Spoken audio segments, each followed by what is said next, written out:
Reading for pleasure is clearly on the national and international agenda. I'm here at the Open University talking to Teresa Kremen. Teresa, why is reading for pleasure something that schools need to take seriously? Well, reading for pleasure is a worthwhile activity in its own right. Children who are engaged readers, who are choosing to read and choosing what they read, are finding meaning, making meaning, sharing meaning with others in conversations, and are therefore exploring their understanding of the world. It also offers significant emotional, social, cognitive benefits. And there's international research evidence from many countries of the world that show that children's vocabulary, children's sense of self-confidence, their exploration of identity, their comprehension are all contributed to or benefited when children read for pleasure. And indeed, there's strong evidence to suggest that children's attainment in literacy is also contributed by their reading for pleasure. Now, their attainment in literacy is impacted, so is their attainment across the educational frame. Children's life chances are influenced if we enable them to read for pleasure. So tell us about your research. What has it contributed in this area? Well, I've been involved in several research projects and led some of them that look at reading for pleasure in various ways. The two I want to profile here would be interlinked studies. Phase one was about a large national survey of 1,200 teachers in England and what that explored what they read for pleasure and what they knew of children's literature. The key finding from that was that their knowledge of children's literature was very scant, very limited, insufficient arguably to develop readers in school and develop children who want to read for pleasure. So our second study worked alongside teachers, alongside 45 teachers from 27 schools, and we explored what difference it makes if a teacher has a wider subject knowledge, a richer repertoire of children's literature and other texts, what difference it makes if those teachers position themselves as reading teachers, teachers who read and readers who teach and who explore that interplay. What difference it makes when those teachers have a developed knowledge of their children as readers in class.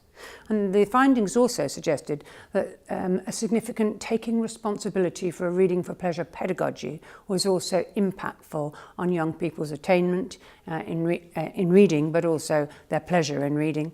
And if those kind of strands of our findings were woven together, we found that in those classrooms, teachers developed richly reciprocal communities of readers, where there was give and take, conversation around reading, sharing of text and pleasure in it. We summarised it in this book around reading for pleasure and tried to articulate the key findings from that work in here.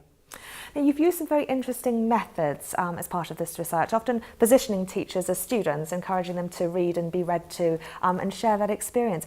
Briefly, can you tell us about some of those methods that have been involved in this? Well, essentially, we're engaged in qualitative work with the main study.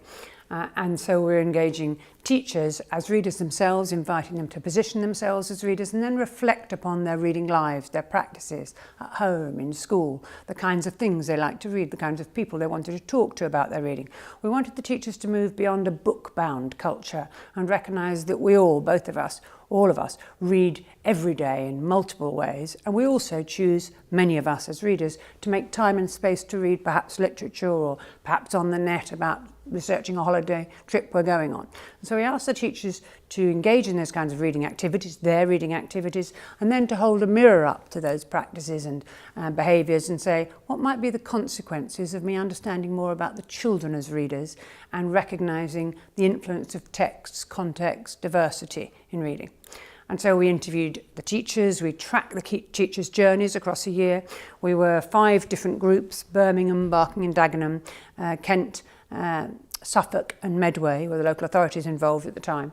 And we tracked the teachers in those groups. We brought them together as a national group. The UK Literacy Association helped us with this, and it was a joint OU and UKLA project. And in tracking the teachers in turn tracked children, case study children in their classes who were not engaged as readers, who could read, but who didn't choose to read. They weren't reading for pleasure. They weren't exerting their own rights as readers. And we also interviewed those young people. So there were lots of interviews involved, lots of case studies involved, and lots of trying to travel with the teachers as they journeyed and developed their own insights on that journey. Now, you mentioned earlier some of the advantages of reading for pleasure. How effective are schools at actually doing this? Well, Currently in England, at least, it's been recently mandated in the 2014 national curriculum. And that's a kind of catch-22. It was the first time, as Michael Rosen observed, that reading for pleasure has ever been mandated. And lots of us celebrate it. But in some respects, that's created a kind of real challenge for teachers, because there are two strands of teaching reading, as we tried to summarise in our research here and in developing readers. Both reading instruction, which is the teaching of reading, the skill of reading, and reading for pleasure. The will, fostering the desire, the engagement. And of course, this strand, although they're clearly interlinked, is child-led, child-focused, and supported by a teacher who's got good subject knowledge, good knowledge of their children. Whereas this strand is teacher-led, with teachers trying to engage the young people in developing the skills that are tested in the system at any given time. And to develop a lifelong reader, which should surely be our goal, rather than a reader who reads just for the system, we need to explore the interplay between these two, develop both the will and the skill to read, and let them feed one another, as research suggests, evidence suggests they do. So based on your experience and your findings, what advice would you give to teachers who want to start this process of reading for pleasure?